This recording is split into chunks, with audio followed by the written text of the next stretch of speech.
नमस्कार दोस्तों, आप सबका हार्दिक स्वागत है आपके अपने चैनल सोचो इंडिया पर। हम इस बार भी एक इंटरेस्टिंग सब्जेक्ट लेके आए हैं। एक हफ्ते में 2 करोड़ फॉलोअर्स। भाजपा को ये करने में 40 साल लग गए। दूसरी बहुत बड़ी पार्टियां हैं हिंदुस्तान में जो आज तक नहीं कर पाई है। उन्हें लगे सिर्फ 6 दिन। सरकार ने इन्हें बैन किया और ये बड़े हो गए। यह कोई पार्टी नहीं है, यह एक वो पूरी पीढ़ी है और ये पीढ़ी का गुस्सा है जो पढ़ लिख कर भी सड़क पर खड़ी है। आज हम बात करेंगे कॉकरोच जनता पार्टी की और उस असली कारण की जिसने उन्हें इतना बड़ा बनाया। अब आप सोचोगे कि ये सब की शुरुआत कहां से हुई। शुरुआत हुई एक न्यायाधीश की एक बात से। भारत के मुख्य न्यायाधीश सूर्यकांत ने बेरोजगार युवाओं को एक सुनवाई के दौरान कॉकरोच और परजीवी कहा। यह बात वायरल हो गई और युवाओं का गुस्सा फूट पड़ा जो सालों से अंदर दबा हुआ था। अभिजीत दीपके, एक भारतीय छात्र जो बोस्टन यूनिवर्सिटी में अभी पढ़ाई कर रहा है, उसने इस अपमान को अपना हथियार बना दिया। कॉकरोच जो कभी नहीं मरता वो अब बन गया विरोध का प्रतीक। 16 मई 2026 को वेबसाइट और सोशल मीडिया अकाउंट लॉन्च हुए। पार्टी ने खुद को कहा आलसी और बेरोजगारों की आवाज, एक राजनीतिक मोर्चा युवाओं के लिए और युवाओं के द्वारा। दोस्तों, अभी हमें यह सोचना है कि अभी कॉकरोच जनता पार्टी बनी क्यों। इसके लिए हमें थोड़ा सिस्टम में झांकना पड़ेगा। कॉकरोच जनता पार्टी को इतना समर्थन क्यों मिला? इसका जवाब किसी नेता के भाषण में नहीं है। यह जवाब है हर उसी घर में जहां माँ बाप ने जिंदगी भर की कमाई अपने बच्चे की बड़ी पढ़ाई पर लगाई और बच्चा डिग्री लेकर भी घर पर ही बैठा है। जरा सोचो, इंजीनियरिंग की डिग्री, 4 साल की मेहनत और नतीजा क्या? बेरोजगारी। एमबीए किया, लाखों का खर्चा किया और नतीजा क्या हुआ? चाय की दुकान। यह मजाक नहीं है, यह एक हकीकत है। यह हमारे देश की हकीकत है और इसकी सबसे बड़ी वजह है शिक्षा का निजीकरण। देखो दोस्तों, आज भारत में हर गली में एक नई प्राइवेट यूनिवर्सिटी खुल रही है। बड़े बड़े फिल्मी सितारे और बड़े बड़े नामी क्रिकेटर्स उसका विज्ञापन कर रहे हैं, उसकी तारीफें कर रहे हैं और माँ बाप सोच रहे हैं कि इतने बड़े लोग जब बोल रहे हैं तो ये अच्छा ही होगा। लेकिन ये असलियत क्या है? बात करते हैं एमबीबीएस की। अगर तुम्हारा बच्चा डॉक्टर बनना चाहता है तो भारत के कोई प्राइवेट मेडिकल कॉलेज में अगर एडमिशन लेता है तो एमबीबीएस की फी प्राइवेट मेडिकल कॉलेज में 1.5 करोड़ रुपये जितना है। और यही एमबीबीएस अगर रूस, किर्गिस्तान या फिलीपींस यानी विदेश में जाके जो बच्चा करता है वो 25 से 30 लाख में पूरी उसकी एमबीबीएस की पढ़ाई कंप्लीट हो जाती है। इसलिए आज हजारों भारतीय परिवार लाखों रुपये खर्च करके अपने बच्चे को विदेश भेज रहे हैं डॉक्टर बनाने के लिए अपने देश ने ही विदेश में। क्या यह सुनकर शर्म नहीं आती? और सुनो, यह सिर्फ प्राइवेट कॉलेज की बात नहीं है। अर्ध सरकारी यानी डीम्ड यूनिवर्सिटीज जो सरकार के नाम से चल रही है, वहां भी फीस इतनी ज्यादा है कि जो विदेश से अगर आप एमबीबीएस करके आते हो तो आपका खर्चा डीम्ड यूनिवर्सिटी से कम होता है। डीम्ड यूनिवर्सिटी में भी 25-30 लाख रुपया, 40 लाख रुपया हो जाता है। तो अब सोचो, जब देश का अपना नागरिक देश में पढ़ाई से बेहतर विदेश को समझे तो इसे क्या कहेंगे? ये शिक्षा का मंदिर कहेंगे या एक शिक्षा का व्यापार है? ये एक पीढ़ी है, ये व्यापारिक पीढ़ी है। और यह सिर्फ मेडिकल तक नहीं रुकता, इंजीनियरिंग, मैनेजमेंट, लॉ, हर जगह यही हाल है। युवा पढ़ता है, कर्ज लेता है, माँ बाप जमीन बेचते हैं, जेवर गिरवी रखते हैं और डिग्री जब हाथ में आती है तो नौकरियां कहाँ है? नौकरी तो मिलती नहीं, क्योंकि नौकरियां है ही नहीं, परीक्षाएं हो रही है, पेपर लीक हो रहे हैं, सरकारी भर्तियां अटक के पड़ी है और प्राइवेट सेक्टर में तनख्वाह इतनी कम है कि कर्ज चुकाने में पूरी जिंदगी निकल जाएगी।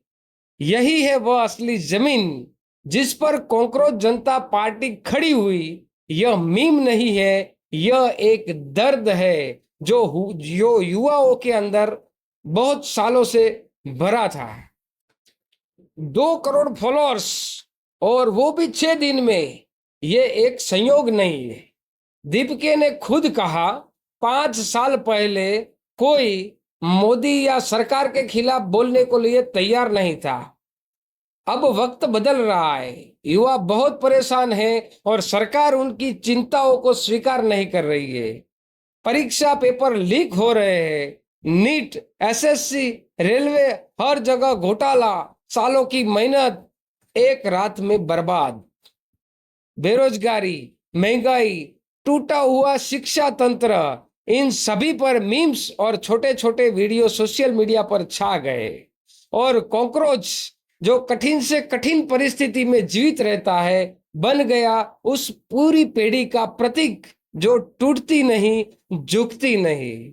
कॉकरोच जनता पार्टी का इंस्टाग्राम एक हफ्ते में देश की सभी बड़ी बड़ी पॉलिटिकल पार्टियां जो कई सालों से काम कर रही है उनको सबको पीछे छोड़ दिया। सिर्फ ये आंदोलन इतना बड़ा हो गया तो व्यवस्था ने जवाब दिया।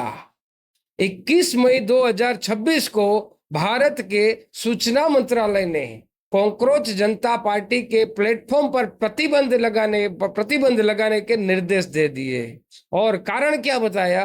कारण बताया राष्ट्रीय सुरक्षा की चिंताएं। दीपिका ने घोषणा की इंस्टाग्राम हैक हो गया, निजी इंस्टाग्राम हैक हो गया, एक्स अकाउंट भारत में बंद हो गया, बैकअप अकाउंट भी बंद हो गया। दीपिका ने उसके बाद एक नया अकाउंट बनाया और नाम रखा कॉकरोच इज बैक और उसमें सबसे पहला उसका पोस्ट था कि तुम सोच रहे थे हमसे छुटकारा पाओगे, लेकिन छुटकारा आप नहीं पा सकोगे। और एक और मित्रों दोस्तों एक और बात इसमें आई थी कि ये सब जो फॉलोअर्स है वो सब पाकिस्तानी है, सब बांग्लादेशी है, ये सब नकली फॉलोअर्स है। लेकिन दीपिका ने यही कहा कि यह भाजपा आईटी सेल का नकली अकाउंट है।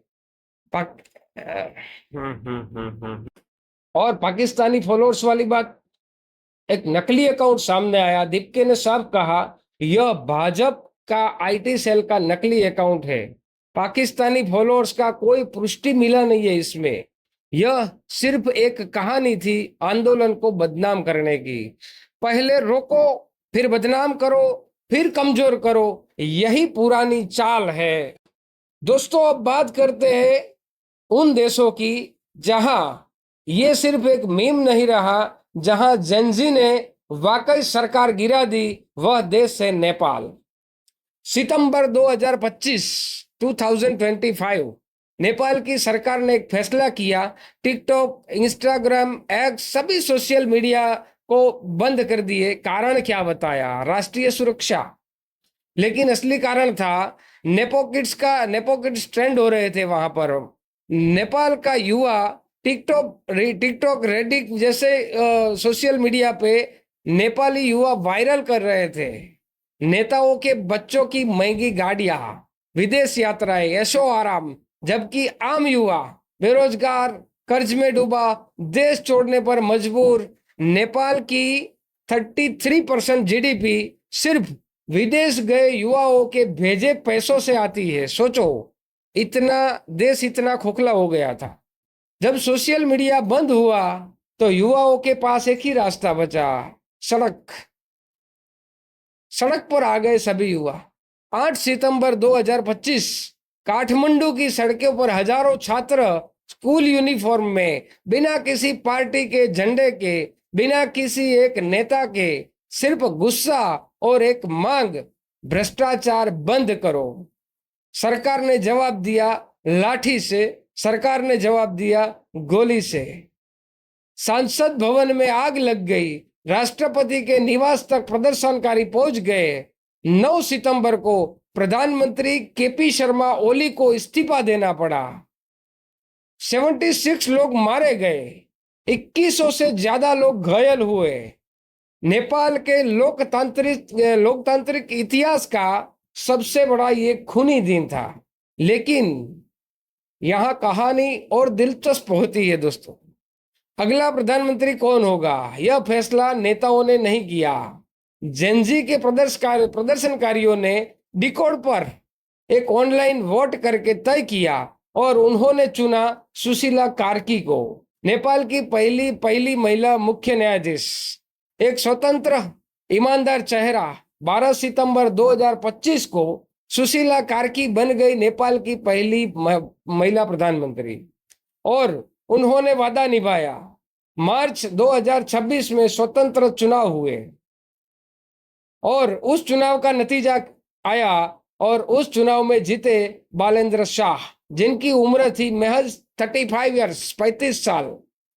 काठमांडू के पूर्व मेयर, रैपर और युवाओं के नायक, उन्होंने उसी सीट से चुनाव लड़ा जहां पहले कभी आगे के प्रधानमंत्री ओली चुनाव लड़ा करते थे और वहां से 3 गुना ज्यादा वोटों से बालेंद्र शाह ने वो सीट पर जीत हासिल की। ओली ने खुद एक्स पर लिख के बालेंद्र बाबू बधाई हो करके उनको बधाई दी। सोचो, एक देश में जहां दशकों से वही पुराने नेता थे, जेनजी ने 6 महीनों में पूरी व्यवस्था बदल दी। सोशल मीडिया बैन, सड़क पर उतर गए, सरकार गिरा दी, खुद अपना पीएम चुना, चुनाव करवाया और नया युवा नेता लेके आए।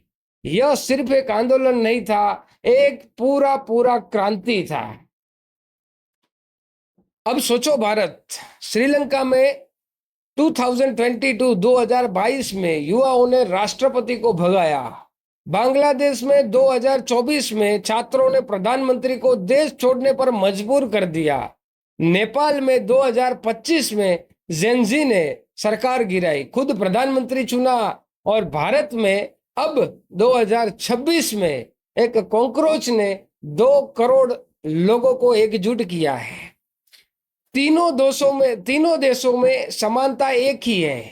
युवा पढ़ा लिखा था, मेहनती था, लेकिन व्यवस्था ने उसे रास्ता नहीं दिया। शिक्षा महंगी थी, नौकरियां नहीं थी और भ्रष्टाचार चारों ओर व्यापा हुआ था।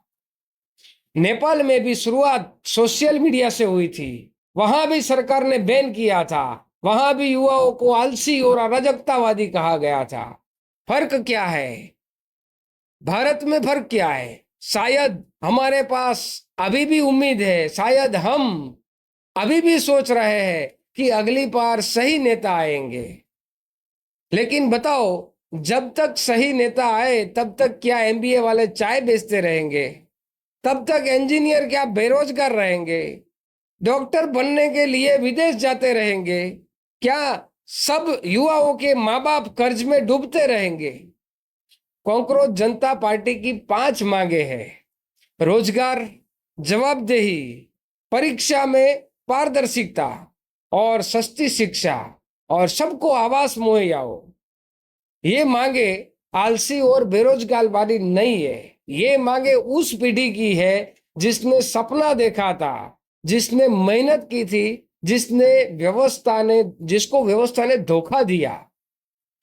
मीम से कोई सरकार नहीं गिरा सकता दोस्तों, लेकिन मीम से विचार जरूर बदलता है और विचार से चुनाव बदलते हैं और चुनाव से इतिहास लिखा जाता है। भारत में शिक्षा का निजीकरण यह सिर्फ एक नीति नहीं है, यह उन लाखों परिवारों का सपना तोड़ना है जो मानते थे कि यह पढ़ लिखकर बच्चा आगे बढ़ेगा। जब डॉक्टर बनने के लिए देश में करोड़ों रुपए चाहिए, जब इंजीनियर एमबीए करके चाय बेचनी है, जब परीक्षाएं लीक हो रही है, जब नई नई यूनिवर्सिटियां सिर्फ पैसे बनाने के लिए खुल रही है, तब एक कॉकरोच का वायरल होना आश्चर्य नहीं है, ये एक आवश्यकता है। यही होना ही था। नेपाल में जेनजी ने साबित कर दिया, जब युवा एकजुट होते हैं व्यवस्था बदलते हैं। एक कॉकरोच जीवित रहता है क्योंकि उसे मारना मुश्किल है। शायद इसीलिए उन्होंने यही प्रतीक चुना। अब आप सबको एक रिक्वेस्ट है कि कमेंट में आपको बताना है कि क्या भारत का युवा सिर्फ मीम बनाएगा या नेपाल की तरह सरकार बदलाएगा, सिस्टम में बदलाव लाएगा।